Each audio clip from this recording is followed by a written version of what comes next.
tournaments. So it shows me a little bit where my level is, and if it's to 4 games or if it's to 6 games, it still shows where you are. Yes. Like when I go to the court, I still want to win. If it's a practice match, I still want to win that as well. Is it the first tournament after Corona?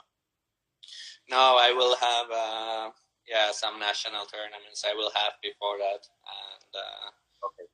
It's okay. Little, but still it's something else, and I still want to go out there and try to play good.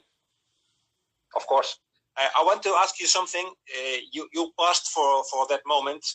Right now, I think you don't, but in the past you did, like lots of other players. Tennis is a very expensive sport. Not everybody knows that. Lots of people think a tennis player has a life like a king. No, it's beautiful playing tennis all the time. It's fantastic, but it's not that easy. You have to pay your journeys. You have to pay your hotels. You have to pay your food. You have to eat. You have to practice. You have to pay your trainer, your coach, if you can afford to take him with you. So, what is the ranking a player needs to have to be living of tennis?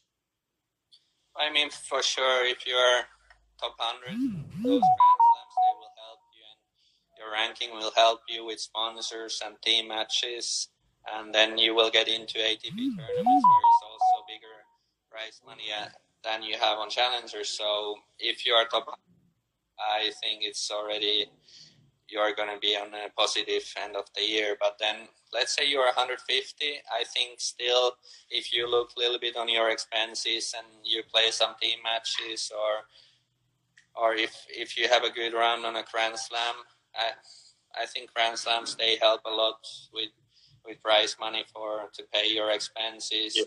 But you're 150, okay, you don't do so well in Grand Slams, then maybe you pay a couple extra team matches, then that will help also. So I would say also if you're 150, you can earn some money there. Yes. Federer said the other day that he would like to see that the Grand Slam tournaments pay little or less money, less prize money, and challengers and the qualification tournaments pay a little bit more. So quit money from the Grand Slam and give it to the challenger tournaments and the qualification tournaments. Why? Because that way lots of players from 200 to 1,000 in rankings could keep on playing tennis, because now in this way lots of players have to quit the circuit because they can't afford it. What do you think about that? I mean, for sure that helps. I mean, I don't know. I don't make millions, but for me, if I would imagine if I make 20 millions or 19.5 millions, I'm not sure if it makes a big difference. But let's say you are a player 500. If you make 30,000 or 50,000, it's a huge thing there. It would help. So, and also if you're, let's say, ranked 300, ATP ranking 300, you're still good, because I mean you are 300. But if you look ice hockey, football, different sports, if you're 500 or 300 on your sport, they still earn pretty good money compared to what you earn in tennis. Yes, so, that's right. And also in tennis, because we have to pay our hotels, flights, all the expenses, our coaches. So it's our expenses are a little different also. So yes, that's right. Okay, let's little by little let's end. I have 2 more questions for you.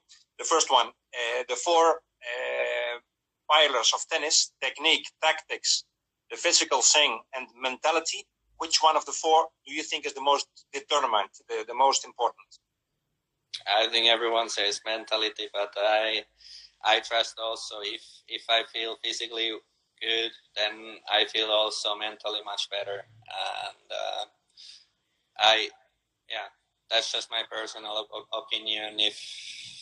If my body feels good and if I feel fit, then also my head is or mentally I'm fitter, I think. That's what Rafa Nadal says, the same thing, exactly the same thing. Okay, the last one. You are a bit Finnish and you are a bit Swiss. Do you prefer the Finnish lakes or the Swiss mountains? I wouldn't choose any of those because I don't like water and hiking. That's not my thing. I mean, okay. Yeah, I don't know what I would choose, but yeah. Maybe the beach. Maybe you would choose the beach. Maybe the beach, but I still wouldn't go to the water. So maybe the city. I don't know. Okay. Well, Henri, thank you very much. It was a big pleasure having you here. I hope you are lucky, and I will follow you first in July in Switzerland in the Pro Cup. And then after that, I hope you will achieve your goals. Top 100, I think it's easy for you. So I wish you all the best. Thank you. It's never easy. Thank you very much. Thank you. Bye-bye. Bye.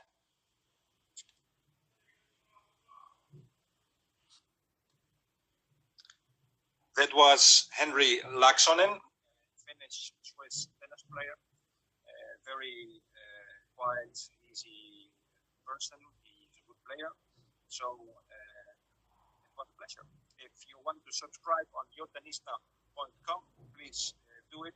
You're welcome. It's free, and you will receive a gift by email. So thank you. This Saturday we have here João Menezes. He is a Brazilian tennis player.